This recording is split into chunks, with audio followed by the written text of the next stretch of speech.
Bonjour tout le monde, c'est Nick.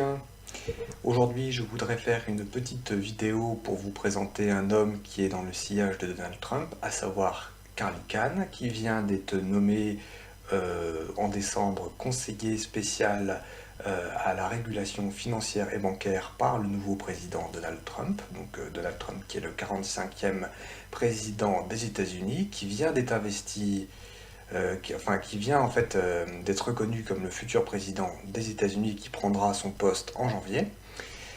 Carly Khan, lui, sera donc au ministère du Trésor en tant que conseiller à la régulation financière. Carly Khan est un ami de Donald Trump.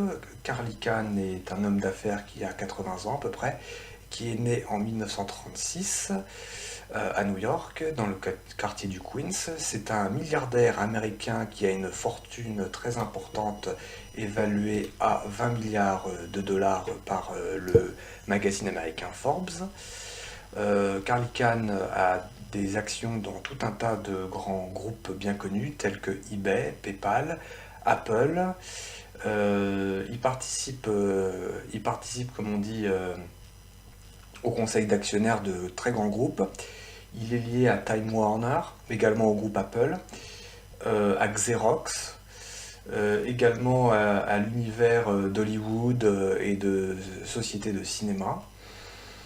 Et c'est un businessman averti, un spécialiste des OPA, donc voilà, on va le placer à la régulation financière. Alors il connaît très très bien Donald Trump, parce que lui et Trump en fait sont des amis, on va dire, de longue date, et il avait cautionné les sociétés de Donald Trump, les sociétés de casino de Donald Trump, ce qu'on appelle en anglais les mortgages, c'est-à-dire les cautions ou les gages sur ces sociétés.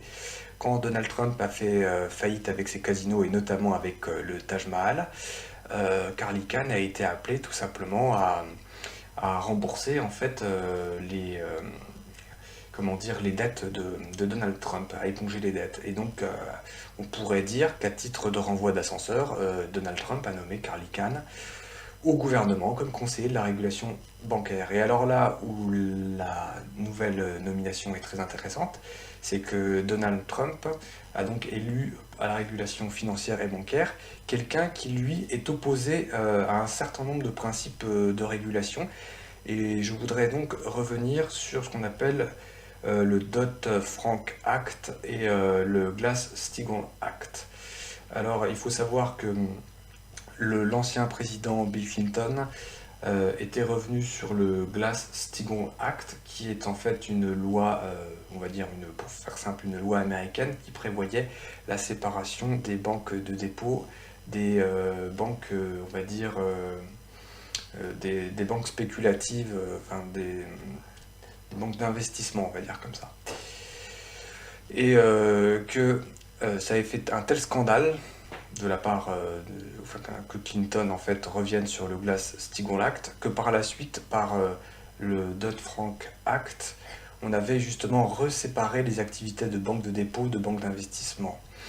Et en fait, le Carly Khan, le nouveau conseiller donc, de Donald Trump, lui prévoit au contraire de ne plus faire trop le distinguo entre banque de dépôt et banque d'investissement.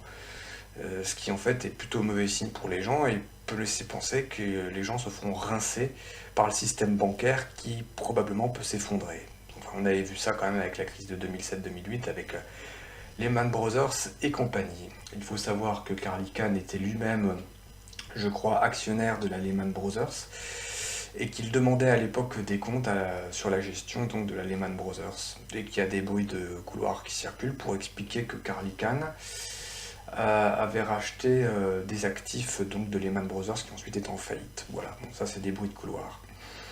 Alors que faut-il penser de cette nomination? Moi je pense que voir un président des États-Unis qui est un ancien casinotier en faillite nommé à la régulation financière, un homme très intelligent qui est le spécialiste des OPA en bourse et qui n'est pas vraiment en faveur d'une régulation et d'une séparation bien claire des activités de banque, ne présage en fait rien de bon. Alors ça n'est que mon avis et on verra précisément ce qu'il en sera dans les temps à venir. Je vous souhaite pour ma part de bonnes fêtes de fin d'année, une joyeuse fête de Noël et je vous dis à très bientôt.